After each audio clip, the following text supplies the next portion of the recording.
কেটে দেবো, দাও দাও, কেটে দিচ্ছি, তারপর খাবে, ঠিক আছে? ঘুরে ঘুরে খাবে?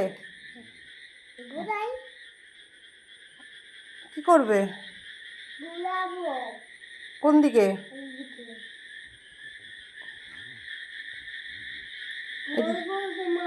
ও, এটা গোল গোল ঘুমাবে? ও, তো বোতলগুলোতে কয়েকটাতে জল টল ভরলাম। এই এটা একটু পরিষ্কার করে দিলাম, বুঝলে, নোংরা হয়েছিল অনেকটা, পরিষ্কার করে দিয়েছি। সোনাইয়ের খাওয়া কমপ্লিট। খেয়ে নিয়ে আসার পর এই যে এই সব ওষুধ, এটা একটা প্লাস্টিক, আর এটা খুলে খাইছি, সেজন্য বাইরে আছে, আর এইটা একটা, ঠিক আছে? আমি সব ওষুধ আনার পর এরকমভাবে লিখে নিই, তাতে করে আমার বুঝতে যাতে অসুবিধা না হয়। মুখে ঘা হয়ে গেছে, খেতে পাচ্ছে না খাবার, সেই জন্য।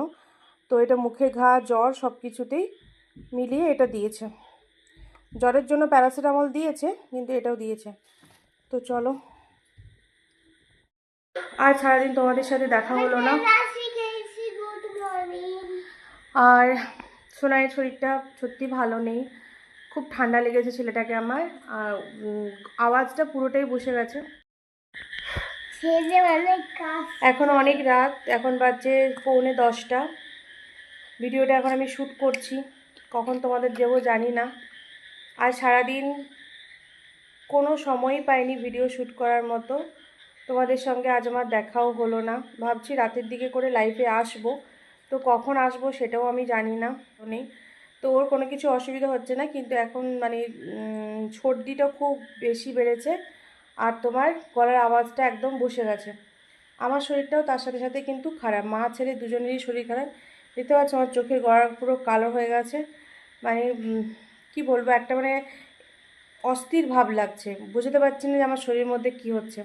এক তো বাইরে টানা বৃষ্টি হচ্ছে, কেউ কোথাও বেরোতে পারছে না, আর তারপর ছাতা মাথা দিয়ে বেরোচ্ছে ছেলে বলছে। আর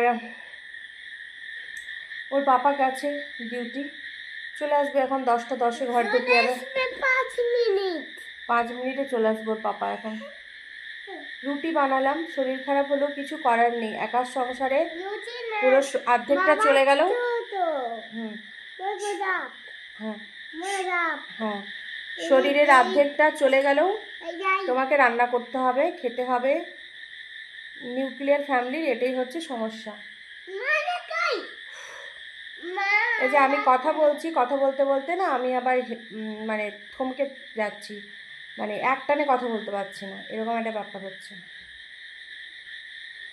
তো যাই হোক, রাত্রিবেলা এখন রান্না করেছি বলতে কিছুই করিনি, শুধু রুটি করেছি। দুপুরের ডিমের তরকারি করেছিলাম, সেটা আছে। আর আমি একটু বসিয়েছি সিমাই। বাবা, এই যে সিমাইটা বানাচ্ছি, দুধটা ফেটে ফেটে গেছে জানো তো। বানাচ্ছি একটু সিমাই দিয়ে আমি খাবো। সোনাইয়ের পাপা হয়তো সিমাই খাবে না, কেন কি তার একদম পছন্দ নয় মিষ্টি জিনিস। সে হয়তো ওই ডিমের ঝোল আছে ওটা দিয়েই রুটি খাবে। আর হাঁড়িতে ভাতও আছে দেখো, কিন্তু ভাত খাবো না রাত্রেবেলা, এত বর্ষায় ভাত খাবো না। যে কটা ভাত আছে ওই সকালবেলা একটা আসেই কুকুর, তো ওকে দিয়ে দিই, মানে বাইরেটা দিয়ে দিলে কুকুর গরু অনেক কিছু আসে খেয়ে নেয়।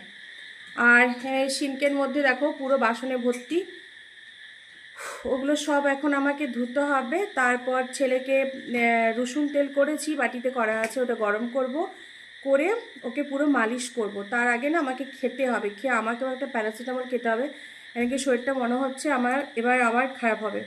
তো যাই হোক, চলো আমি আগে খেয়ে নিই, সিমাইটা হয়ে গেলে তারপর সোনাইকে মালিশ করব। চলো।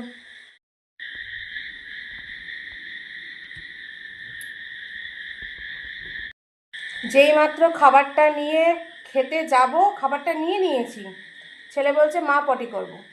আবার সব ওকে করিয়ে হাত টাত ভালো করে ধুয়ে ওকে প্যান্ট ট্যান্ট পরিয়ে খাটে বসিয়ে আমি চলো এবার খাই। এটা আমার সাথে প্রায়ই হয়, যখনই আমি খেতে যাব আমার ছেলে বলবে আমার পটি পেয়ে গেছে। ওর বাবা থাকলে একটু ধরে, বাবা না থাকলে কি করব, তখন নিজেকে সব কিছু করে তারপরে খেতে হয়।